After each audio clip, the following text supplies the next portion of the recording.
Olá, muito bom dia para você, telespectador da nossa Band TV. No ar mais um Boca no Trombone, sempre aos domingos pela manhã, tiramos as suas dúvidas sobre aposentadorias, os benefícios do INSS, além dos direitos relacionados ao mundo do trabalho, a relação do patrão do empregado, FGTS, PIS, insalubridade, tudo isso aqui na nossa consultoria.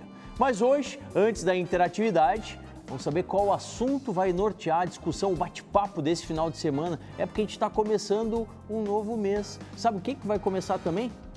Calma aí, quem amplia pra gente é o nosso produtor e repórter Jonathan Bittencourt.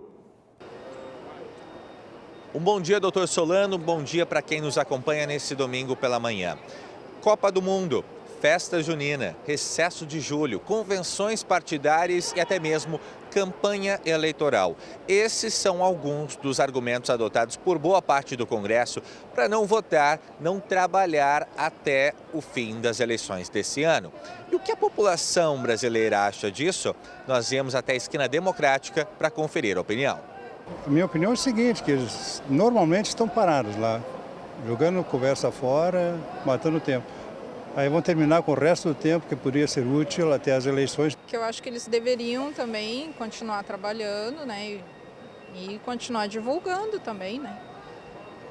Não deixar a campanha de lado, mas ao mesmo tempo seguir votando as matérias importantes. Com certeza. Poderia não estar tão mostrando tanto na mídia, né, mas poderiam continuar trabalhando normal, que nem todo mundo, ninguém para, né. Eu vejo que é um tempo perdido, porque temos muitas necessidades e coisas para serem resolvidas, né? E ao que parece o desinteresse do Congresso não ajuda em nada, vamos dizer, especialmente pela crise que o país está atravessando. Tem várias matérias lá que são muito importantes para nós e vão ficar sem solução. Tu trabalha? Como é que é? No momento não estou trabalhando. Tu recebe por isso? Não. Na iniciativa privada, se a gente não trabalha, a gente não recebe. Eles ganham, tem folgas, podem sair para fazer campanhas e nós estamos pagando. Não adianta a gente ir lá e depositar nosso voto em pessoas que não têm um comprometimento com a reforma política. Pois é, e o que você que está em casa acha do nosso Congresso Nacional, dessa folga, um recesso? Olha, eu quando era piá, né, estava no colégio, esfregava as mãos quando chegava o julho, que a gente tinha ali 2, 3 semanas de descanso. Mas isso para criança é bom para a educação, é bom para a atividade cognitiva, né? Mas e para quem já está na plenitude dela? Para quem está trabalhando em prol da sociedade, será que é bom? Quem eu trouxe para debater esse tema comigo hoje, em nome do CEMAP Sindicato, é o Juliano Porsche, também pelo Sindete, o Sindicato dos Trabalhadores do Detran, está com a gente o vice-presidente da entidade, o Jefferson Otto, e em nome do Pereira da Costa Advogados Associados, aqui a gente brinda e saúda a nossa nova parceria, a doutora Luciana Pereira da Costa está com a gente e também a doutora Maria Isabel Pereira da Costa, advogada e também juíza aposentada aqui do nosso Tribunal de Justiça. Bom, vamos começar o debate, né? Juliano Porsche, pois é, começou o julho e começou o descanso dos parlamentares. Como é que a gente coloca isso para o telespectador? É uma boa? Obrigado por estar com a gente, bom dia. Bom dia, Solano, bom dia aos demais participantes, bom dia ao telespectador. Bom, antes um pouco de falar dessa questão do recesso em si, chamar a atenção o quanto é representativo da sociedade esse congresso que nós temos, né? Se a sociedade é composta por tantos por cento de mulheres, tantos por cento de negros, tantos por cento de trabalhadores, enfim. E o que o Congresso se comporta hoje? É a bancada da bala, do boi e da Bíblia, né? Uma grande parte. Só para contextualizar um pouco. E sim, vergonhosamente, né, esse recesso, que seria a partir do dia 17, se não me engano, né? De julho, mas que já se fala do recesso branco agora, né, em função dos jogos da Copa, em função das festas juninas, né, ou seja, trabalhar muito pouco, como disse o entrevistado pelo Jonathan. Jefferson Otto, durante 30 dias, algumas leis de trânsito poderiam ser debatidas, conversadas, até promulgadas, certamente, não? Obrigado por estar com a gente, bom dia. Bom dia, Solano, bom dia a todos os ouvintes, colegas de mesa. Com certeza, Solano, leis de trânsito, leis da educação, leis de segurança, uma série de leis poderiam ser votadas nesses 30 dias, poderiam serem sancionadas e poderiam entrar em vigor. O que chama a atenção é que os parlamentares eles têm 50 dias de recesso oficial, são quase 2 meses, onde nenhum outro trabalhador, seja da iniciativa privada ou do serviço público, tem isso. E, além disso, como bem colocou o colega Juliano, eles ainda têm um recesso branco, que influencia aí, hoje em dia a gente tem a questão da Copa do Mundo, tem a questão das festas juninas agora e também influencia a questão das eleições, obviamente. Certamente. Doutora Luciana Pereira da Costa, a gente durante o ano passado, na verdade desde o final de 2016, tem falado muito sobre a possível reforma da Previdência. E lá o governo tem dito que os servidores públicos são privilegiados. Na verdade, o privilégio não está aí, no Congresso, que tem férias no meio do ano, onde poderia estar sendo produtivo para a gente. Obrigado por estar com a gente, bom dia. Um bom dia aos ouvintes, aos colegas de mesa também. Com certeza, quando a gente fala de privilégio, né, a gente tem que começar falando dos próprios políticos, né? A aposentadoria deles com 4 anos de mandato e ficam recebendo para o resto da vida, que privilégio. Isso sim é um privilégio. Antes de falar de reforma de previdência para os trabalhadores que estão aí trabalhando enquanto eles estão parados e inventam recessos brancos e não brancos, e a gente está aqui mantendo o país erguido, o nosso país está numa crise que não se viu antes. Eu não sei, eu tenho 38 anos e eu já vivi bastante tempo e vi que o nosso país está numa fase agora muito difícil. Muitas empresas fechando, muitos ambientes de trabalho, pessoas querendo emprego e não conseguindo. E como é que pode nossos políticos estar de folga num momento desse? Justamente. Doutora Maria Isabel, não seria o momento, então, do nosso Congresso ser mais efetivo, realmente arregaçar as mangas, botar a mão na massa e fazer valer, né, a confiança nossa, né? Porque eles só estão lá porque nós, eleitores, demos o mandato a eles. Obrigado por estar com a gente. Bom dia. Na própria Constituição, bom dia Paulo Solano, bom dia aos telespectadores. E, então, como eu estava dizendo, na própria Constituição já se fala que todo o poder emana do povo e em seu nome tem que ser exercido. Sim. Então, a hora que o povo está nessa dificuldade, que está tentando sair de uma crise que, em grande parte, mesmo foi criada pelos próprios políticos, lamentável, mas tem que falar, com uma corrupção que invadiu esse país nos últimos tempos, e a evasão do dinheiro público, dos impostos, foi para os bolsos, foi para, nem vou dizer as outras peças do vestuário, né?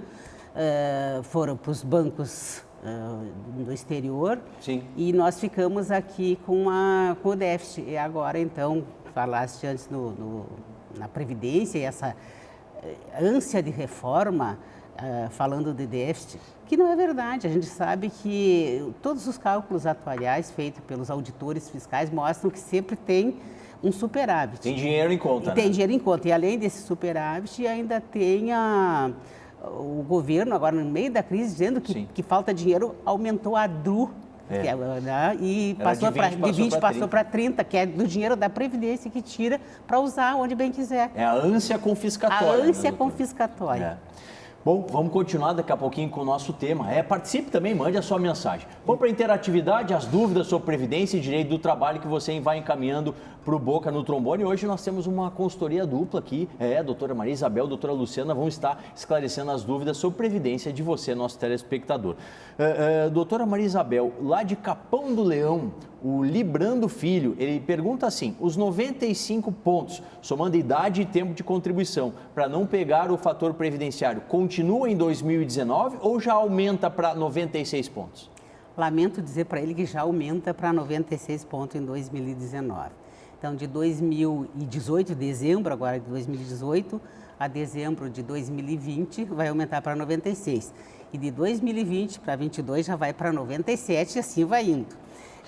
Então, essa reforma foi feita na época do governo Dilma. Sim. E que é uma reforma que vai avançando progressivamente a cada 2 anos e cada vez a pessoa vai ter que ter mais tempo de contribuição e mais idade, o que já é uma reforma que sacrificou bastante Sem o dúvida. segurado. Sem dúvida. E ainda com tudo isso ainda querem tirar mais, né? Então, ele vai ter que pagar, já vai ter que somar 96 pontos. Perfeito. Em 2019. Doutora Luciana, o José Alberto Piegas, ele tem 52 de idade, 27 de contribuição. Quer saber se pode pedir aposentadoria? Tá meio cedo, né? Tá meio cedo ainda, vai ter que completar os 35 anos de contribuição. Eu imagino que o raciocínio tenha sido de somar e fecha os pontos.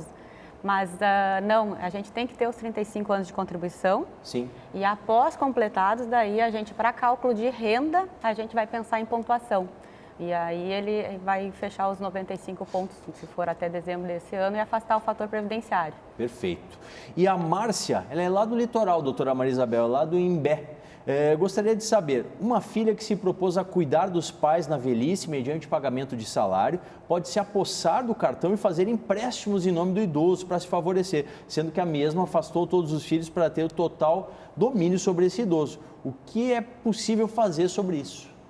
Realmente, a pessoa que se propõe a cuidar de alguém não pode usar os bens dessa pessoa em proveito próprio. Se propôs a cuidar, deveria prestar conta do trabalho que está fazendo.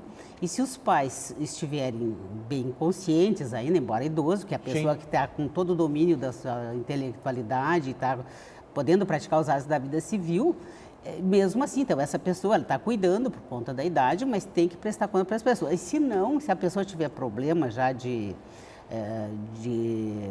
autodeterminação, que não é por conta da idade, por alguma outra razão, daí teria que fazer um processo de interdição, ser nomeada curadora, com a fiscalização do Ministério Público e sempre com prestação de conta, que administra bens alheios, seja através de uma curatela, seja por uma procuração que os pais tenham dado, tem o dever de prestar contas e muito menos afastar os pais dos irmãos, porque isso aí já é uma coisa desumana. Sem dúvida. Não, essa é uma aliena que se chama no direito de família alienação parental. É um tema muito comum no direito de família. Bom, vamos voltar para o tema aqui. A gente está debatendo aqui a questão do nosso Congresso, que vai parar, gente. Está parando.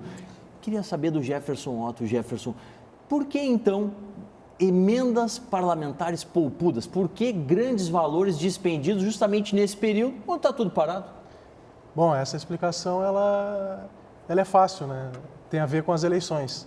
Então, as emendas parlamentares que têm elas poderiam ter um alcance, um benefício para a sociedade, daquela escola, daquele posto de saúde, por exemplo, que não tem um equipamento, e os parlamentares, em tese, estarem mais próximos da sociedade, às vezes o chefe do Poder Executivo não tem esse alcance, eles poderiam destinar essas verbas para essas questões para as políticas públicas, né? Só que, na verdade, não é isso que acontece na prática. Para que servem as emendas parlamentares? Para fazer negociatas com prefeitos, com vereadores, para apoio nas eleições. Então, por exemplo, a gente tem lá um deputado federal, ele pede um apoio de um determinado prefeito, de determinados vereadores, e consegue destinar um valor para aquela cidade em troca desse apoio nas eleições de outubro. Então, a gente tem desvirtuaram as emendas parlamentares. Isso é um problema gravíssimo da nossa democracia. Com isso, Juliano? Com certeza. Inclusive, né, reforçando isso que o Jefferson comenta, é que muitos deputados, né, que estão nesse período entregando essas emendas parlamentares, tentando angariar alguns votinhos, né, dos menos conscientes, e foi o mesmo que votou pela PEC do teto. Que de repente está entregando R$100 mil para um município e ao mesmo tempo em que tirou milhões pelo controle da PEC do teto. Então, o eleitor ele tem que estar consciente disso, que aquele que tem, às vezes, a veste de carneiro, na verdade, tem um lobo por baixo dela, né? Então, esse cuidado tem que ser ter. E, doutora Luciana, a PEC do teto traz reflexo, inclusive, para a atividade da Previdência, né? Tivemos em Porto Alegre, recentemente, 2 agências da Previdência fechadas, né? A agência do Petrópolis e também a agência do Bairro Azenha foram cessadas em razão dessa restrição de investimentos nas áreas dos direitos sociais. E por que, então, que valores poupudos são pagos a parlamentares que não vão trabalhar? É uma irresponsabilidade, para falar de forma educada, né, do nosso poder público, cuidando do nosso dinheiro público, né? A gente viu agora na época e mais agências vão fechar e mais difícil vai ficar o acesso ao cidadão comum a ter seus benefícios. Eles estão fazendo de uma forma que as pessoas vão ser obrigadas a procurar alguém para ajudar, vai ser tudo pela internet. Perfeito. Mas voltando à questão da PEC e das emendas, a gente observou agora, na época que eles queriam votar a qualquer custo a reforma da Previdência, o show de emendas para todos os lados e para todos os gostos, né? Como um país em crise, que não tem dinheiro para nada, como eles mesmos dizem, tem dinheiro para tantas emendas parlamentares, né? Uma contradição, né? Uma contradição. 11 bilhões no ano passado, Barbaridade. em torno disso. É muito dinheiro, né, gente? É muito dinheiro. Lembrando que a gente recolhe anualmente quase 2 trilhões de impostos, de tributos no geral, né? 2 trilhões, gente. Tem que dar para fazer muita coisa para a sociedade. Só no Brasil para isso não acontecer. Mais dúvidas, mais interatividade. Eu vou agora com a doutora Maria Isabel, do escritório Pereira da Costa Advogados. O Valtuir, lá de Rio Grande. Quero saber se consigo me aposentar com o talão modelo 15, doutora Maria Isabel. Deve contribuir com o talão modelo 15, a contribuição rural, né? E consegue se aposentar sim. Basta então cumprir os requisitos da aposentadoria, levando em consideração esse tempo rural. E se ele tiver um outro tipo de tempo para somar de contribuição, se faz as devidas conversões, os devidos cálculos, e ele pode se aposentar sim, pagando esse modelo 15. E uma última antes do nosso intervalo, a Rita da Silva, ela lá de Pelotas, um abraço à Zona Sul aí, tenho 60 de idade e 12 de contribuição, a maior parte em auxílio-doença, pois tenho epilepsia de difícil controle e fibromialgia, com remédios controlados desde os 3 anos de idade. Posso me aposentar, doutora Luciana? Rita, pode.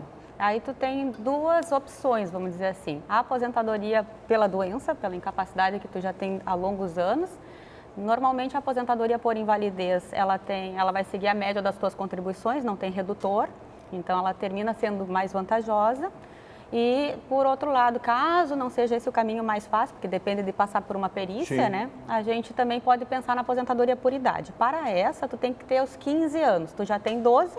Tu pode seguir contribuindo até os 15 ou em benefício até os 15, mas com o cuidado de contribuir depois no final, antes de pedir tua aposentadoria por idade. O período de auxílio-doença fica entre contribuições. Perfeito. Bom, a gente segue aqui com a nossa interatividade sobre Previdência e Direito do Trabalho. Também mande as dúvidas para a gente. Daqui a pouquinho tem o Dica Trabalhista e o bate-papo com o CEMAP, Sindete e o Pereira da Costa Advogados sobre a inoperância do nosso Poder Legislativo aqui no Boca, do seu ano 29. Muito mais espaço para os trabalhadores e para os servidores públicos.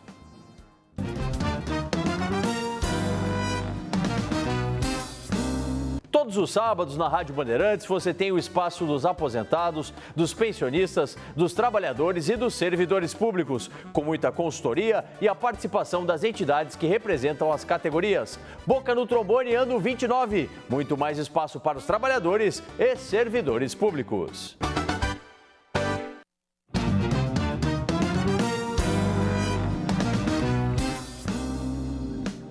De volta com mais Boca no Trombone na manhã do seu domingo aqui na Band TV. Obrigado, valeu pela audiência. A gente que vai respondendo as dúvidas que você encaminha aqui sobre Previdência e também Direito do Trabalho. A gente está hoje com a doutora Maria Isabel Pereira da Costa e a doutora Luciana Pereira da Costa, do escritório, né? Pereira da Costa Advogados, respondendo as dúvidas sobre Previdência. Vamos responder mais uma. Doutora Maria Isabel, a Regina quer saber, tem 64 anos de idade e está tentando uma perícia desde o ano passado. Tem problema nos braços e uma pasta cheia de exames e dá sempre negado, mesmo na justiça. O que fazer? É o que quer saber a Regina. Regina, apesar da quantidade de documentos médicos, que, pelo que tu fala, da pasta cheia de exames, o problema talvez esteja no conteúdo dos documentos, porque a incapacidade, o benefício é por conta não da doença, mas sim da incapacidade. Então, as pessoas podem ter uma doença e essa doença não incapacitar para o trabalho. Então, o médico, quando coloca ali o código da doença, ele tem que dizer que a pessoa está incapacitada para o exercício do trabalho. E isso é que tem que ser constatado também na perícia judicial, quando vai para fazer a perícia judicial, não só na Previdência. Então, o médico que assiste essa pessoa deve constatar se ela realmente está incapaz para o trabalho e isso ser atestado. E na hora também da perícia, a pessoa às vezes chega, tem uma doença e realmente é difícil para ela trabalhar. Como me apareceu esse dia no escritório uma senhora que de muleta. Quando eu chamei ela na sala de espera, ela entrou assim, se arrastando, eu vi que ela tinha dor. Eu vi, eu não sou médica, eu vi. Claro. Ela sentou na minha frente e, por alguma razão, ela me disse assim: a senhora sabe que meu marido teve um AVC e mesmo com todas essas dores eu tenho que me arrastar em casa e fazer o serviço. De repente, ela chega na frente do perito e diz que se arrasta e faz o serviço. Ele, bom, se arrasta lá para fazer o serviço... Não está incapaz, Não está incapaz. Tem que estar incapacitado. Mas eu sabia que ela estava, mas às vezes o jeito da pessoa forma, falar, né? querendo mostrar que ela é forte, que não sei o quê. É bem importante. Se está doente, está doente. Se está sofrendo muito, ninguém tem que sofrer muito. Verdade. Né? Atenção, gente, olha essa dica da doutora Maria Isabel. Vamos virar a chave? Vamos agora falar sobre direito trabalhista aqui no Boca no Trombone.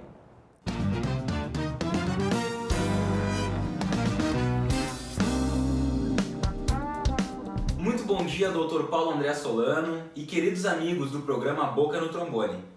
O Dica Trabalhista de hoje começa respondendo a pergunta da Inara, final do telefone 1254.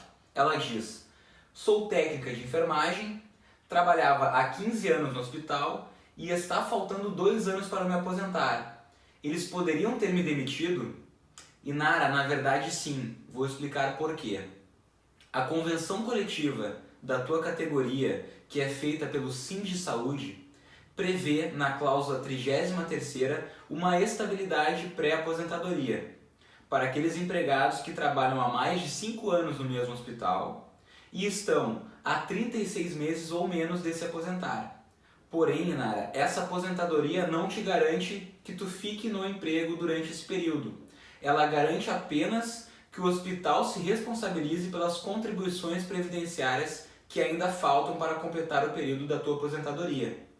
Ela é diferente daquela estabilidade na qual o empregado ele deve continuar trabalhando, como é o caso dos propagandistas vendedores. A convenção coletiva do Simproverdes, na cláusula 28ª da norma que está vigente ainda, ela garante uma estabilidade no emprego para aqueles empregados que estão há mais de 3 anos na mesma empresa e há 18 meses ou menos de se aposentar.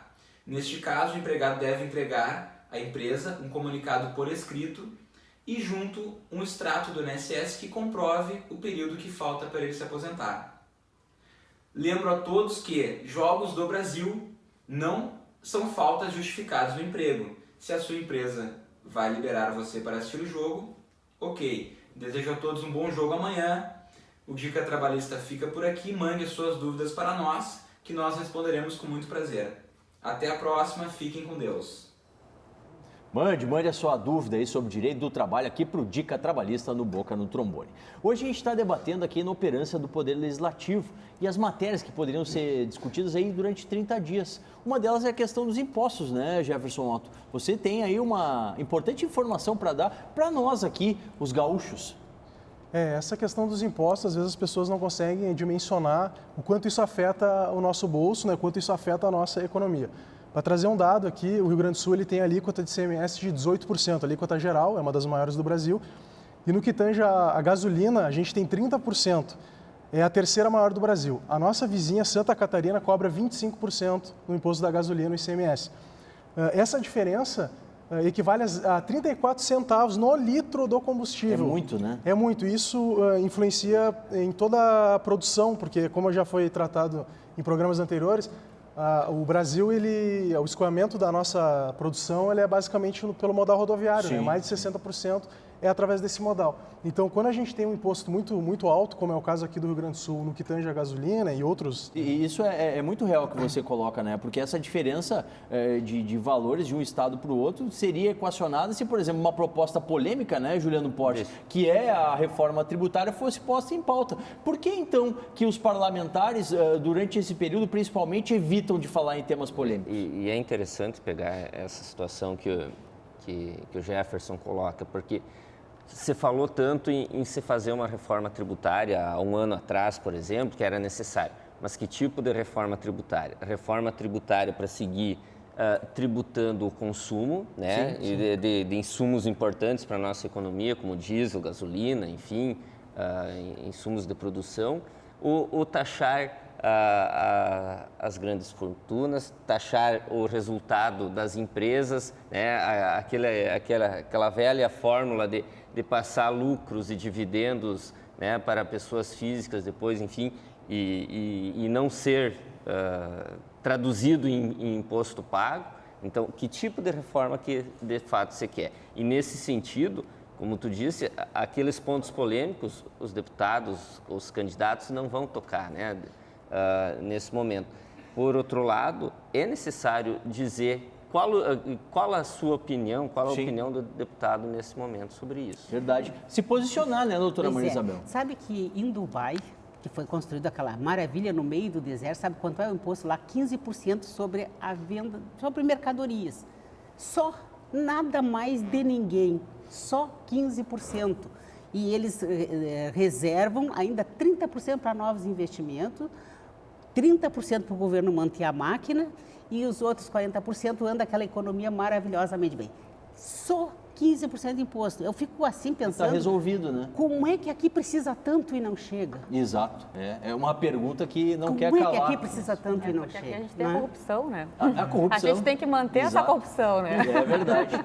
Mais uma pergunta aqui, mais uma dúvida na nossa interatividade. Vou com a doutora Luciana Pereira da Costa. A Lucineres, 53 de idade, trabalha numa firma terceirizada 3 vezes por semana. E ela recebe por horas trabalhadas. Então, no total, né, ela recebe menos que um salário mínimo. Esse valor é válido para se aposentar ou tem que pagar para alcançar o valor? São os efeitos da reforma trabalhista aqui, doutora Luciana. É verdade. Começou, então, o trabalho interativo, né, a ser legalizado e a gente tem essas situações, então. O Lucineres tem que recolher a diferença. Então, por exemplo, se a soma do que tu recebe vai até 900, o salário mínimo está em 954, esses 54 tem que recolher 8% de R$54. É uma DARF específica, tem um código que eu não sei qual é, o contador sabe, o INSS também informa, mas ela é recolhida até o dia 20. Perfeito. Tá? 20 segundinhos para a palavra final, Juliano Porsche, do CEMAP Sindicato. Eu seguir naquela velha conversa nossa que o cidadão tem o compromisso de, nesse ano, escolher muito bem seus candidatos para que esses assuntos que tratamos aqui possam ser melhor discutidos pela sociedade e termos avanços. Perfeito. Jefferson Otto, do Sindete.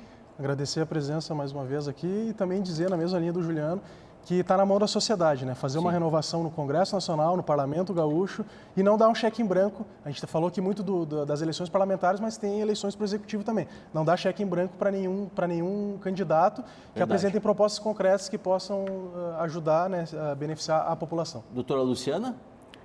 Isso mesmo, ficar muito atento. A gente está vendo e está sentindo na carne o preço caro que é ter políticos corruptos. Verdade. Pegando nosso dinheiro que a gente trabalha tanto para ganhar e eles botando no bolso e em qualquer forma. Doutora Maria Isabel, rapidinho. Me perguntam lá no escritório, será, doutora, que eu vou ter tempo de me aposentar ou vai mudar a regra? O que é que eu respondo? Depende de quem o senhor vai votar. Perfeito, perfeita a colocação. Depende de quem o senhor vai votar. Ponto final, acabamos assim o Boca no Trombone desse domingo. Domingo que vem a gente volta para atender vocês aqui na Band TV com as respostas sobre Previdência e Direito do Trabalho. Siga participando das redes sociais que a gente vai colocando os conteúdos aqui sobre Previdência e Serviço Público no Boca. No seu ano 29, muito mais espaço para os trabalhadores e para os servidores públicos.